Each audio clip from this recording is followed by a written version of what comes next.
بسم اللہ الرحمن الرحیم۔ ابو جہل وہ بدبخت کافر تھا جس نے ساری زندگی رسول اللہ صلی اللہ علیہ وآلہ وسلم کو تکلیف اور دکھ کے علاوہ کچھ نہیں دیا۔ فرعون نمرود کی موت کی طرح ابو جہل بھی کتے کی موت مرا۔ حضرت عبد الرحمن بن عوف رضی اللہ تعالی عنہ سے مروی ہے کہ جب جنگ بدر کا میدان لگا ہوا تھا کہ معاذ اور معوذ رضی اللہ تعالیٰ عنہ میرے پاس آئے تو انہوں نے مجھ سے دریافت کیا کہ چچا جان ان لوگوں میں سے ابو جہل کون ہے؟ میں نے ہاتھ کا اشارہ کرتے ہوئے ان کو بتایا وہ ابو جہل ہے۔ انہوں نے کہا چچا جان اس ظالم نے ہمارے نبی پاک صلی اللہ علیہ وآلہ وسلم کو بہت ہی دکھ اور تکلیفیں پہنچائی ہیں، اس لیے ہم ابو جہل کو نہیں چھوڑیں گے۔ عبد الرحمن بن عوف رضی اللہ تعالیٰ عنہ فرماتے ہیں کہ جو ہی میں نے ان بچوں کو ابو جہل کا بتایا تو وہ بچے بجلی کی رفتار کے ساتھ ابو جہل کی طرف بھاگے۔ انہوں نے ابو جہل پر ایک زوردار ضرب لگائی۔ ان کی پہلی ہی ضرب سے ابو جہل اونٹ سے نیچے گر گیا۔ پھر انہوں نے ابو جہل کے پاؤں پر تلوار کا وار کر کے اس کا پاؤں ٹانگ سے الگ کر دیا۔ حضرت معاذ رضی اللہ تعالیٰ عنہ بیان کرتے ہیں کہ یہ سب کچھ ابو جہل کا بیٹا اکرمہ دیکھ رہا تھا۔ اکرمہ نے وار کر کے میرے بازو کو کاٹ دیا۔ میرا بازو کندھے سے لٹک رہا تھا۔ پھر میں لٹکے ہوئے بازو کے ساتھ بھی تیزی کے ساتھ لڑ رہا تھا۔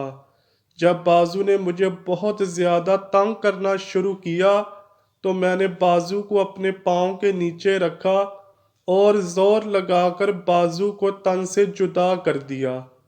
حضرت معاذ رضی اللہ تعالیٰ عنہ سے مروی ہے کہ میں نے موقع پا کر ابو جہل پر پھر وار کیا جس سے ابو جہل کے جسم سے خون کے فوارے جاری ہو گئے۔ ابو جہل کو موت کے گھاٹ اتار کر یہ دونوں بچے رسول اللہ صلی اللہ علیہ وآلہ وسلم کے پاس جا کر عرض کرنے لگے یا رسول اللہ صلی اللہ علیہ وآلہ وسلم، ہم ظالم ابو جہل کو قتل کر آئے ہیں۔ طبری میں بیان کیا گیا ہے کہ ابو جہل ابھی قتل نہیں ہوا تھا بلکہ وہ درد سے چلا رہا تھا، تڑپ تڑپ کر درد سے چلاتے ہوئے موت کا انتظار کر رہا تھا۔ جب جنگ بدر ختم ہوئی تو رسول اللہ صلی اللہ علیہ وآلہ وسلم نے تمام صحابہ کرام کو حکم جاری کیا کہ ابو جہل کی لاش کو تلاش کیا جائے۔ سب صحابہ کرام ابو جہل کی تلاش میں مگن ہو گئے۔ حضرت عبداللہ بن مسعود رضی اللہ تعالیٰ عنہ بھی ان میں شامل تھے۔ حضرت محمد صلی اللہ علیہ وآلہ وسلم نے تمام صحابہ کرام کو ابو جہل کی ایک نشانی بتائی کہ ابو جہل کے گھٹنے پر نشان ہوگا۔ صحابہ کرام نے عرض کی یا رسول اللہ صلی اللہ علیہ وآلہ وسلم، ابو جہل کے گھٹنے پر وہ نشان کس طرح آیا؟ رسول اللہ صلی اللہ علیہ وآلہ وسلم نے فرمایا ایک دفعہ میں اور ابو جہل عبداللہ بن جزعان کے گھر دعوت میں شامل تھے۔ اس وقت تمہاری عمریں چھوٹی تھیں۔ ہم دونوں میں کسی بات کو لے کر لڑائی ہوئی۔ میں نے ابو جہل کو زور سے دھکا دیا جس کی وجہ سے ابو جہل زمین پر گر پڑا۔ ابو جہل کے گھٹنے پر گہرا زخم آ گیا۔ وہ زخم تو ٹھیک ہو گیا تھا لیکن اس کا نشان آج بھی ہے۔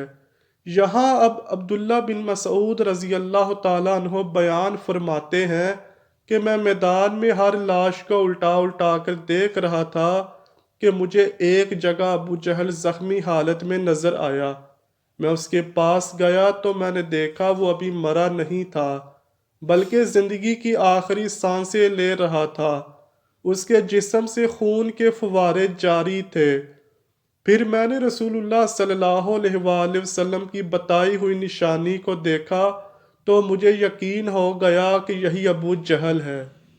میں نے اس کی گردن پر اپنا پاؤں رکھ کر اس کو زور سے گھسیٹا تو درد کے مارے اس کی چیخیں نکل پڑیں۔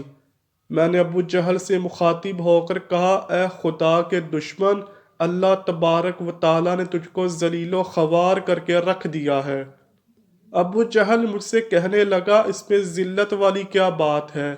میں تو اس آدمی سے بدلہ لینے کے لیے یہاں آیا تھا جس شخص کو تم لوگوں نے قتل کر دیا ہے۔ اس نے مجھ سے دریافت کیا کہ بتاؤ اس جنگ میں فتح کن کی ہوئی؟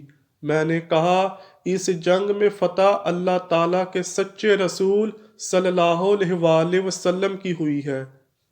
پھر اس نے کہا اے ابن مسعود چرواہے، تو بہت ہی اونچی جگہ پہنچ گیا ہے۔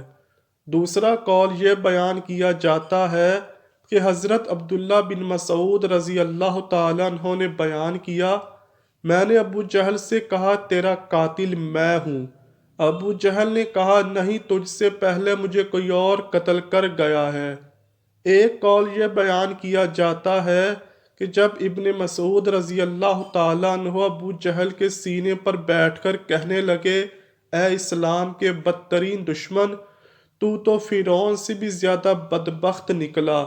فرعون نے بھی مرتے ہوئے اپنی غلطیوں کو مان لیا تھا کہ میں غلط ہوں، لیکن تو مرتے ہوئے بھی اسلام کے خلاف بکواس کر رہا ہے۔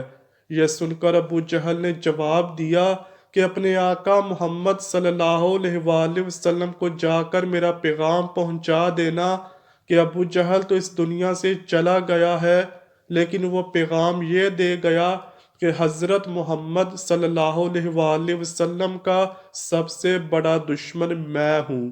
ابو جہل کی زبان سے یہ سن کر میں نے ابو جہل کی تلوار پکڑی اور اس سے ابو جہل کے جسم سے اس کا سر تن سے جدا کر کے رکھ دیا۔ فرماتے ہیں میں نے جسم سے سر کو جدا کر کے نبی کریم صلی اللہ علیہ وآلہ وسلم کے پاس لے گیا۔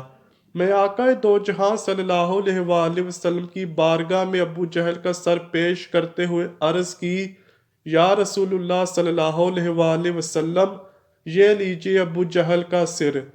رسول اللہ صلی اللہ علیہ وآلہ وسلم نے فرمایا قسم ہے اس ذات کی جس کے قبضے میں میری جان ہے، بے شک یہی ابو جہل کا سر ہے۔ پھر آپ صلی اللہ علیہ وآلہ وسلم نے ابو جہل کے سر کے پاس کھڑے ہو کر فرمایا یہ کافر ابو جہل اس امت کا سب سے خطرناک اور ظالم فرعون ہے۔ ہر امت میں ایک فرعون ہوتا ہے، جبکہ میری امت کا فرعون ابو جہل تھا۔ اللہ تعالیٰ کا لاکھ لاکھ شکر ہے کہ یہ بدبخت ہلاک ہو گیا۔ روایات میں اس طرح بیان کیا گیا ہے کہ رسول اللہ صلی اللہ علیہ وآلہ وسلم نے شکرانے کے نوافل ادا کیے۔ رسول اللہ صلی اللہ علیہ وآلہ وسلم کے فرمانے پر ابو جہل کی لاش سر اور قریش کے 24 سرداروں کو ایک کنویں میں پھینک دیا گیا۔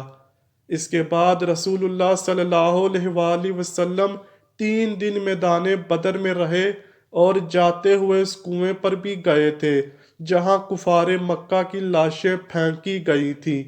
آقا دو جہاں صلی اللہ علیہ وآلہ وسلم نے کنویں پر کھڑے ہو کر قتل ہونے والوں کو یہ فرمایا اے کنویں میں پھینکی گئی لاشوں، کیا تم نے اللہ تعالیٰ کے وعدے کو پورا ہوتے ہوئے پا لیا ہے؟ اللہ تعالیٰ کا وعدہ سچ ثابت ہو گیا ہے۔ حضرت انس رضی اللہ تعالیٰ عنہ سے مروی ہے کہ رسول اللہ صلی اللہ علیہ وآلہ وسلم نے آدھی رات کے وقت ان تمام لاشوں کے نام لے کر فرمایا اے ابو جہل بن ہشام، عتبہ بن ربیع۔ اس طرح نبی پاک صلی اللہ علیہ وآلہ وسلم نے سب کنویں میں پھینکی گئی لاشوں کے نام لیتے ہوئے فرمایا کیا تم نے رب کائنات کا وعدہ پورا ہوتے ہوئے دیکھ لیا ہے؟ کیا تم نے اپنے خداؤں بتوں کا وعدہ سچ پایا؟ میرے خدا نے جو مجھ سے وعدہ کیا تھا وہ سب سچ ہو گیا ہے۔ اس پر صحابہ نے پوچھا یا رسول اللہ صلی اللہ علیہ وآلہ وسلم، آپ لاشوں سے باتیں کر رہے ہیں؟ تو آپ صلی اللہ علیہ وآلہ وسلم نے فرمایا کہ جو باتیں میں ان سے کر رہا ہوں تم ان لاشوں سے زیادہ نہیں سنتے ہو، بس یہ لاشیں بول نہیں سکتی، سب کچھ سن رہی ہیں۔ امام طبری لکھتے ہیں کہ محمد بن اسحاق بیان کرتے ہیں کہ بعض علماء کرام نے یہ بات بیان کرتے ہوئے کہا ہے تم لوگوں نے مجھ سے دشمنی کی بلکہ دوسرے لوگوں نے مجھ سے دوستی کی، تم نے مجھ کو میرے شہر سے نکال دیا، دوسرے لوگوں نے مجھ کو اپنے شہر میں پناہ دی، تم لوگ مجھے جھوٹا کہتے رہے، دوسروں نے مجھے سچا اور آخری نبی صلی اللہ علیہ وآلہ وسلم کہا، تم لوگوں نے مجھ کو بے شمار تکلیفیں دی، لیکن دوسرے تمام لوگ میری پریشانی میں شریک رہے۔ اس کے بعد رسول پاک صلی اللہ علیہ وآلہ وسلم نے فرمایا، میں نے تو اپنے رب کائنات کے وعدے کو سچ پایا ہے۔ امید کرتا ہوں آپ کو ویڈیو پسند آئی ہوگی۔ اگر آپ کو ویڈیو پسند آئی ہے تو ویڈیو کو لائک کیجئے، شیئر کیجئے اور چینل کو لازمی سبسکرائب کیجئے۔ اللہ حافظ۔